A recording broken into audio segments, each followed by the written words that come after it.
Hello, Capricorns, and welcome to your February 2025 monthly horoscope. My name is Justina. Welcome to my channel. If you are new here, welcome. And if you are a returning viewer or listener, welcome back and thank you for joining me today. So, here today, I'm going to look at the energies of February. And just to remind you, I follow Western astrology, tropical zodiac, and this horoscope is most accurate for your rising sign. However, you can also watch it for your moon sign or your sun sign if you wish just to get a bigger picture. So, we start the month with Venus, the planet of love, relationships, beauty, creativity, romance. Moving into Aries, the sign of its detriment. So here, Venus in Aries is not the strongest. And here, with Venus in Aries is not so much about balance and harmony, but more about taking bold steps, bold actions as well. So this is happening in your area of the fourth house. Overall, Venus can bring more beautifying and loving sensual energy to your home, but at the same time it could stimulate you to find more comfort, more stability at your home. This could also indicate potential plans for renovations, perhaps new furniture, or perhaps you might be planning to paint your walls. Venus is all about beauty, creativity, and here if you feel like there isn't much spark, creativity, or perhaps enough objects of value even at your home, then perhaps you will be stimulated to make it happen. But at the same time, this could mean that it could be as little as getting some fresh flowers or a new painting. It doesn't have to be very, very expensive, but something that can generally bring more of that sensual Venusian energy to your home. You could also be hosting event during this time. Now, Venus will be here from the 4th of February April until March 27th, and then again from April the 30th until June the 6th. The reason for this kind of an on and off transit is because Venus will be retrograde throughout the month of March. So it will be moving back and forth between Aries and Pisces. So overall, the area of Aries is very significant this year because we've got a solar eclipse happening here in the month of March. Both Venus and Mercury will be here, of course, but also retrograde. And also we will have a Saturn and Neptune coming here just for a little bit to give you a little taste of the upcoming energy starting next year. So big shifts, big opportunities as well for reinventing this area of your life. Some Capricorns will be moving, will be relocating, especially since there's a big solar eclipse on the 29th of March. But this could also mean potential changes. Now, these changes could be also connected to your parents. They might be relocating, moving closer to you or vice versa. But whatever it is here, in the meantime, Venus will spark that need for more comfort, more stability as well. All right, so here we've got also on the same day, Jupiter will station direct in Gemini at 11 degrees. And here, Gemini, that's your sixth house of work, employment, everyday life, lifestyle as well. So, of course, when Jupiter was retrograde, Jupiter could have slowed things down, especially connected to work, workflow, anything to do with your routine, lifestyle as well. Not to a huge extent, but this is often connected to some opportunities, potential opportunities being on hold. Once Jupiter stations direct, this is when your work and daily routine will become more stimulating. So this could indicate new opportunities on the horizon, connected to your work, connected to lifestyle changes. You might be also involved in multiple projects here until June.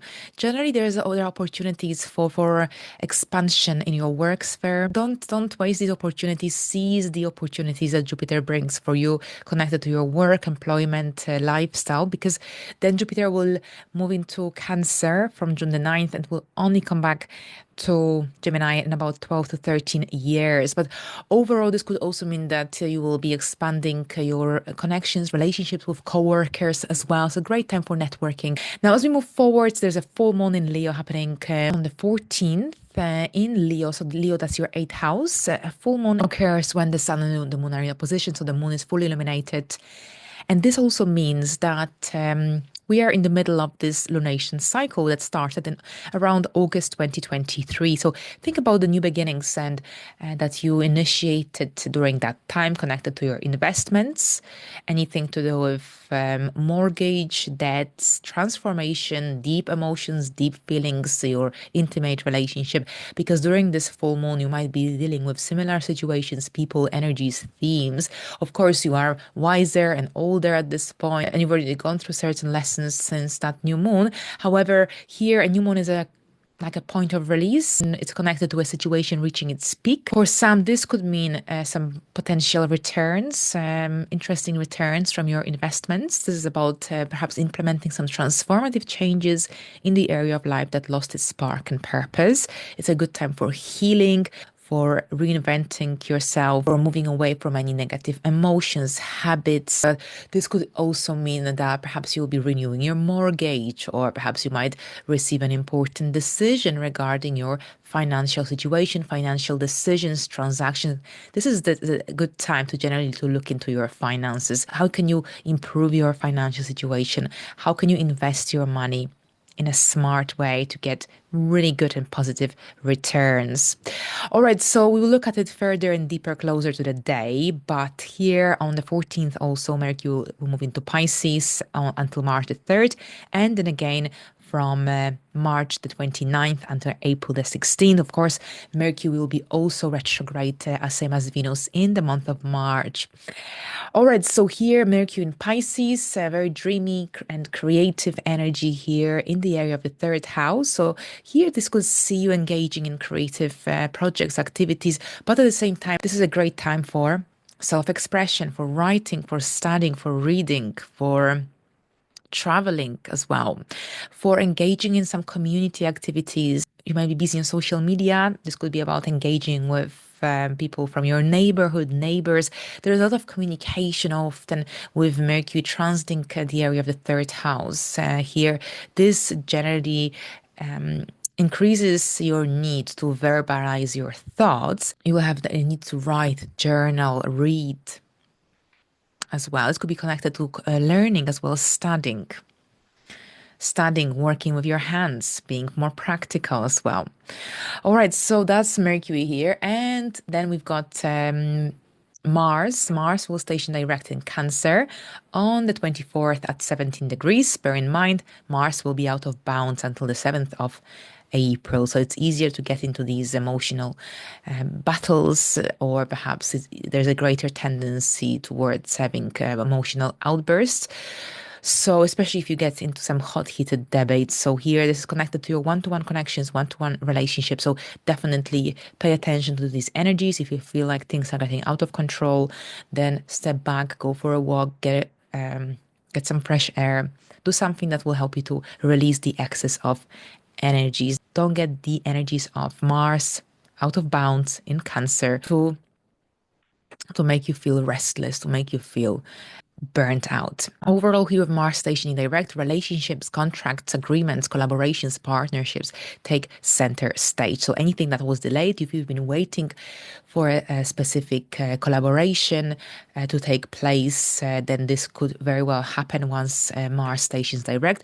This could be also connected to a potential contract. If you've been looking for a job, but things have been moving slowly or have been delayed, Mars will speed things up for you as well. If you're single, this could also mean that you'll attract a brand new connection, a brand new person into your life. But at the same time, Mars is not comfortable in the sign of Cancer, and Mars in the seventh house. So overall here, definitely pay attention to how you communicate, how you get your message across as well. Here, Mars in Cancer can be impatient, can be defensive.